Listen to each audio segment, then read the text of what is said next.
Assalamualaikum warahmatullahi wabarakatuh. Anak-anak kelas 8H ya. 8H.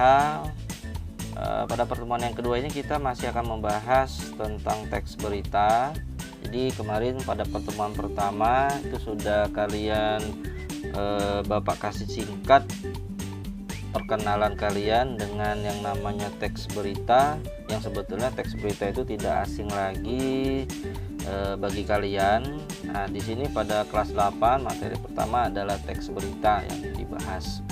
Nah, untuk pertemuan hari ini silakan dibuka buku paket mass medianya yang kelas 8 halaman 5. Oke, halaman 5. Di bawah latihan yang kemarin kalian kerjakan ya. Nah, kita akan bahas sebuah teks dikatakan berita jika memenuhi beberapa karakteristik teks berita. Kita buka dulu dengan basmalah. Bismillahirrahmanirrahim. Nah, dilihat di situ ada berapa tuh? Ada 5 ya. Ada 5 karakteristik teks berita. Yang pertama, aktual. Apa tuh aktual? Terbaru ya. Jadi beritanya update. Misalnya ya ada berita baru terjadi kecelakaan misalnya ya. Nah, itu langsung diberitakan. Wah, ada kejadian baru terjadi. Nah, itu bersifatnya aktual. Yang kedua, faktual. Beda dikit ya. Jadi penyebutannya aktual dengan faktual. Ini masih nyambung juga dengan aktual, bahwa faktual ini berisi informasi yang benar-benar terjadi. Nah, jadi memang benar-benar terjadi, di mana tempatnya, kapan berlangsungnya tadi, siapa orangnya. Sehingga kita bisa katakan, oh ini bukan hoax ya. Zaman sekarang banyak hoax ya. Jadi itu tidak faktual kalau hoax itu. Yang ketiga, menarik. Nah, sebuah berita itu akan dilirik orang kalau beritanya itu menarik. Nah, ada yang menyebutkan begini loh.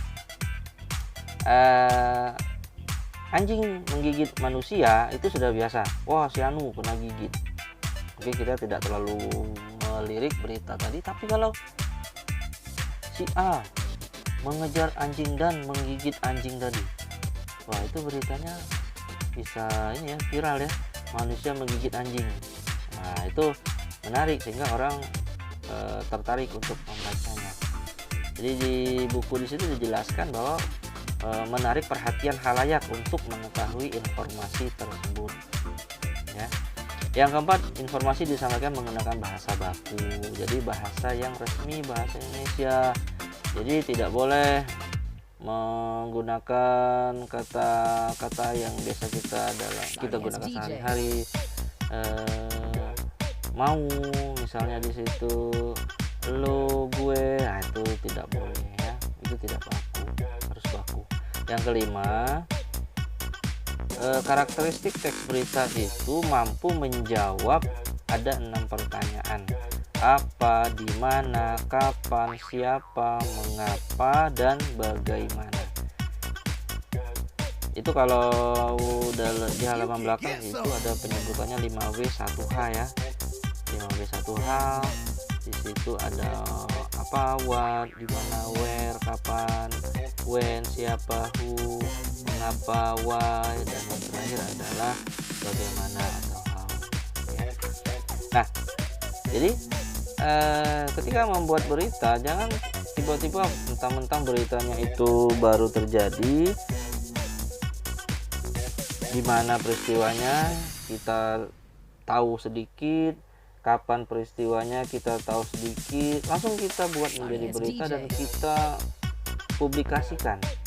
Padahal barangkali korbannya bukan si A seperti yang kita buat pada berita awal tadi.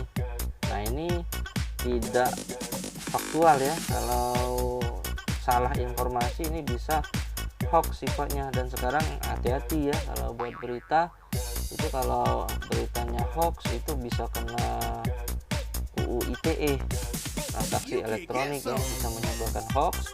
Itu bisa dituntut dengan hukuman pidana ya. Itu penjara salah satunya. Jangan mau ya.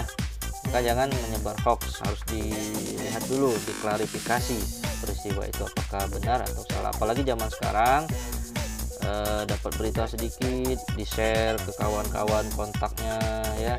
Kalau tidak di-share maka ibumu akan meninggal, kalau tidak di-share kamu akan kesulitan menerima musibah dan lain-lain. Nah, itu jangan percaya ya. Lalu materi yang kedua, buka halaman 16 ya. Kita akan bahas struktur teks berita. Teks berita strukturnya itu ada 3: orientasi, peristiwa, dan sumber berita. Apa tuh orientasi? Jadi di situ bagian pembuka yang berisi hal yang akan diberitakan. Nah, ini sebetulnya banyak ini ya, banyak tipe menulis sebuah berita. Itu yang jelas kalau berita itu ada strukturnya, bentuk, ada yang menyebutnya sebagai piramida terbalik ya. Apa tuh piramida? Piramida kan ini ya, bentuk segitiga ya. Nah, sekarang dibalik tuh. Artinya yang mana tuh? Kalau dibalik, bagian yang paling atas itu paling banyak kan. Makin ke bawah makin kecil, makin ke bawah makin ujung, makin mengerucut tambah kecil lagi. Nah, itu teks berita bahwa bagian yang penting itu diletakkan di atas. Ya, itu berita. Jadi aktual faktualnya sebuah berita letakkanlah di bagian awal, bagian atas. Nah, tapi ada juga berita yang sifatnya seperti di majalah ya, di tabloid, itu piramida tegak. Jadi kalau berita koran, berita yang sering kita lihat itu piramida terbalik, bagian atasnya itu berada di awal. Nah, sekarang kalau berita majalah tabloid, kebalikannya, bahwa piramidanya tegak. Jadi seperti ini, ada orientasi, dikenalkan dulu peristiwanya bla bla bla bla, lalu diceritakan peristiwa kronologinya begini bla bla bla bla. Pada bagian yang terakhir itu bagian yang penting-pentingnya, siapa, di mana, dan lain-lain. Itu piramida tegak ya. Jadi itu bedanya, ini tidak dijelaskan di buku paketnya, jadi Bapak tambahkan. Nah, untuk teks berita yang tadi Bapak katakan piramida terbalik, bisa dilihat pada bagian yang kedua, struktur penulisan teks berita. Nah, di sini yang Bapak bicarakan tadi. Yang pertama ada headline, judul berita. Jadi judul berita itu harus mampu menarik orang yang membacanya sehingga penasaran sebetulnya apa isi dari teks berita ini ya. Tapi jangan juga ditiru, diikuti judul-judul berita yang sekarang. Berita sekarang banyak apa ya, banyak tidak mengikuti kaidah penulisan judul berita. Misalnya 30 tahun lamanya dia ditinggal kekasihnya, lalu apa yang terjadi pada artis A, ikuti kisahnya. Itu bukan judul berita yang baik ya. Judul berita yang baik itu singkat saja, tapi walaupun singkat menarik.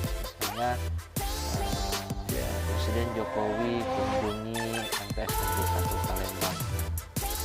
Udah, itu kan menarik. Wah, hebat ya Presiden Jokowi mengunjungi MTS Negeri 1 Palembang. Nah, apa kunjungannya itu tidak perlu kita tulis di judul, kita tulislah di bagian beritanya headline tadi, judul. Nah, kita bisa isi di bagian lead atau kepala berita atau teras beritanya. Nah, ini yang tadi 5W1H tadi, atau ada yang menyebutnya adik Simba ya, apa, di mana, kapan, siapa, mengapa, bagaimana, teras berita. Oke, lalu yang C, body atau tubuh berita. Ini bagian masih menjelaskan dari berita tadi. Dan yang terakhir, kaki atau ekor berita. Ekor berita ini jarang, tidak wajib ya untuk dimunculkan dalam berita, karena yang namanya berita harus kita bermain dengan ruang, berdempet-dempetan dengan berita yang lain, sehingga ya untuk kesimpulannya silakan pembaca sendiri yang mengambil informasi simpulannya, tidak harus diceritakan secara langsung oleh si penulis berita tadi ya. Jadi yang penting tadi ada headline-nya, ada leadnya, lalu ada body atau tubuh berita. Oke. Nah, inilah pertemuan materi pertemuan kita yang kedua, membahas teks berita. Nanti ada latihan, jangan lupa dikerjakan. Bapak akhiri dulu dengan hamdalah, alhamdulillahirabbil alamin. Wassalamualaikum warahmatullahi wabarakatuh.